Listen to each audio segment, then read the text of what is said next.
जय हिंद। नमस्कार मित्रों, आपका स्वागत है आप ही के YouTube channel all exam class के अंदर। मैं लेके आया हूँ आज के जो फर्स्ट शिफ्ट के क्वेश्चन है वो आपके सामने आ चुके हैं।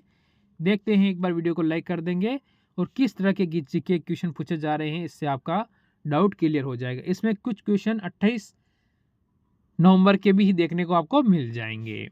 देखो क्वेश्चन नंबर 1 क्या कह रहा है, सूफी जाने जाते हैं। तो किस जैसे कि आप कहोगे सूफी को हम क्या कहते हैं, मुस्लिम संत के नाम से, यानी ऑप्शन नंबर अपना यहाँ से आप कहोगे सी बिल्कुल सही और सटीक होगा। किस नाम से? मुस्लिम संत के नाम से जाने जाते हैं। फिर अगला क्वेश्चन देखो, ईस्ट इंडिया कंपनी का भारत में पदार्पण हुआ था। ठीक है, ईस्ट इंडिया कंपनी भारत में कब आई थी? तो आप कहोगे 1600 के अंदर आई थी। जहां से आपका उत्तर बनता है, इसका जो रियल बनता है वो 31 दिसंबर। ठीक है, 1600 में ये भारत में आई थी यानी। फिर अगला क्वेश्चन देखो आप लोग, भारतीय जनता पार्टी की स्थापना किस वर्ष हुई थी? ठीक है, भारतीय जनता पार्टी की स्थापना किस वर्ष हुई थी? तो आप कहोगे इसमें आपका क्वेश्चन बनेगा ऑप्शन नंबर सी, 1980 में भारतीय जनता पार्टी की स्थापना हुई थी। ऑप्शन सी हो जाएगा।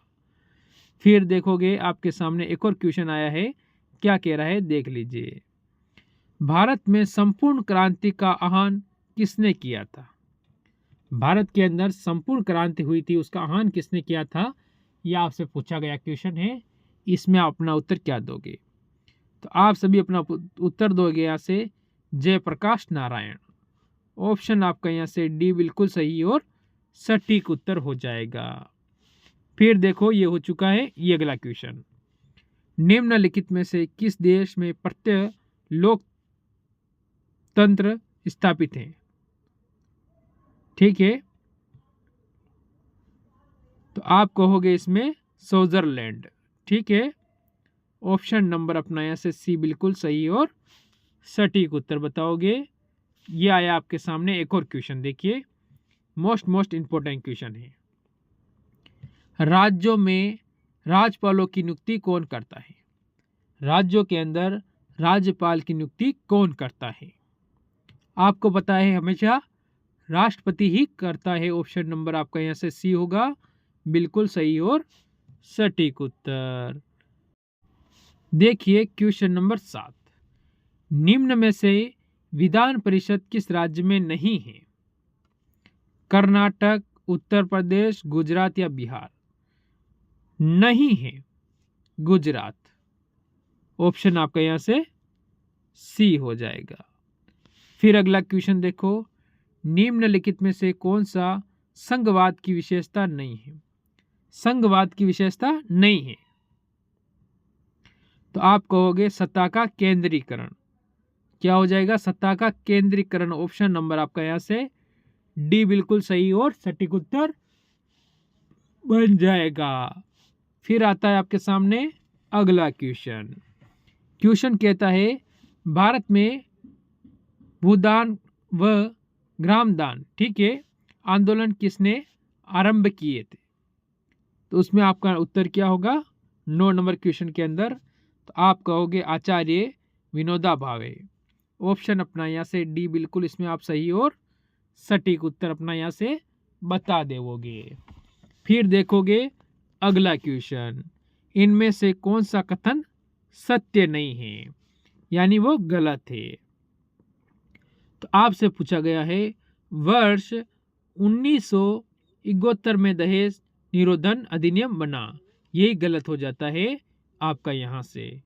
ठीक, फिर अगला क्वेश्चन देखो, जैसे कि आपके सामने ये आया है, महात्मा गांधी ने कौन सी पत्रिका शुरू की थी? महात्मा गांधी ने कौन सी पत्रिका शुरू की थी? तो आप कहोगे हरिजन। ठीक है, ऑप्शन अपना यहाँ से सी बिल्कुल सही और सटीक बताओगे। इसके बाद ये क्वेश्चन देखिए क्या कहता है आपके सामने, क्वेश्चन नंबर 12। देखो सार्क की वर्तमान सदस्य संख्या है, सार्क है यानी जो देशों का समूह है, उसकी वर्तमान सी आपका 8 देशों का समूह हो जाता है। ठीक, फिर अगला क्वेश्चन देखो, निर्वाचन प्रक्रियाओं के विषय में क्या सही है। ठीक है, तो आप कहोगे प्रत्येक दल अपना घोषणा पत्र तैयार करता है और जिसमें उसके कार्यक्रम, सिद्धांत और उद्देश्य होते हैं।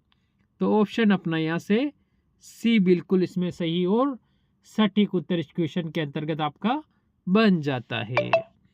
फिर आता है आपके सामने एक और क्वेश्चन, राज्यसभा के सदस्यों का चुनाव कौन करते हैं।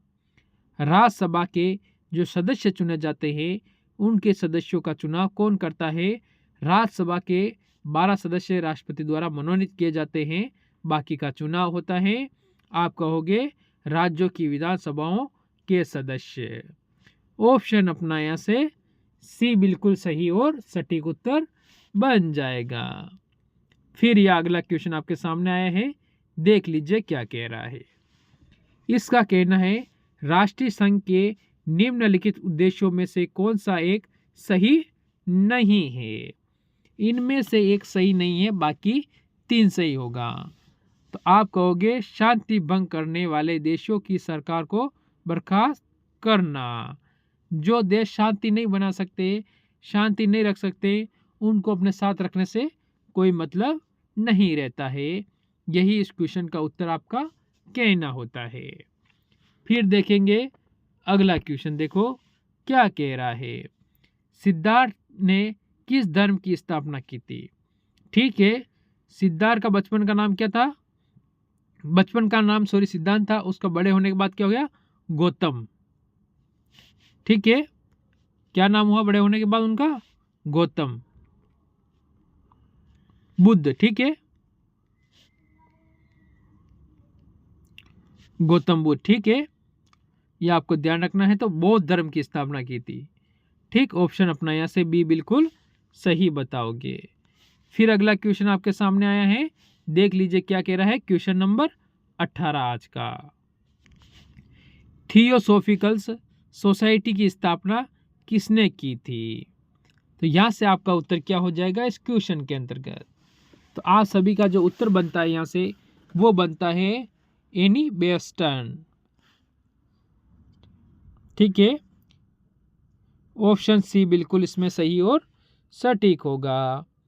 फिर देखो अगला क्वेश्चन क्या कह रहा है। अगला क्वेश्चन कह रहा है किस घटना को द्वितीय विश्व युद्ध का डैश। ठीक है, ये आपको ध्यान रखना है, रिहर्सल कहा जाता है। तो कौन सी घटना को कहा जाता है। तो आप कहोगे स्पेन का गृह युद्ध का दावा। ऑप्शन नंबर अपना यहाँ से बी बिल्कुल सही होगा, गृह युद्ध का क्या है, दावा करना।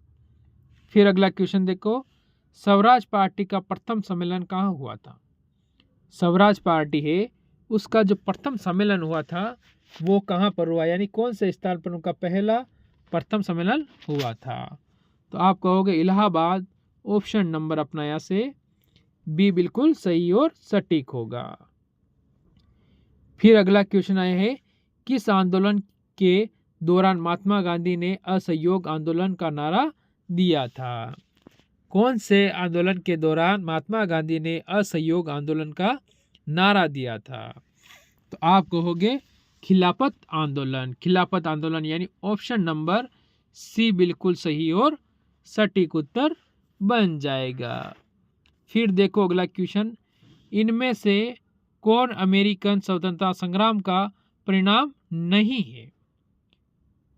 तो आप कहोगे कि यहाँ से होगा इंग्लैंड में जल्दी हुई कई सुधार लागू हुए।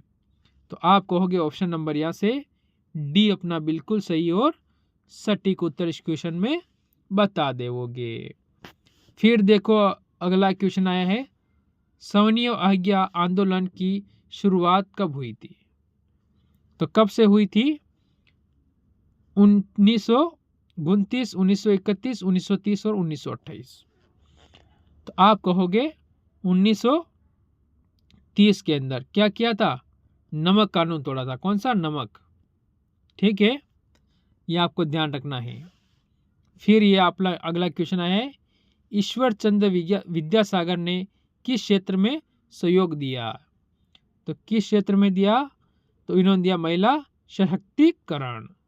ठीक है, ऑप्शन नंबर अपना यहाँ से बी बिल्कुल इसमें सही और सटीक उत्तर हो जाएगा।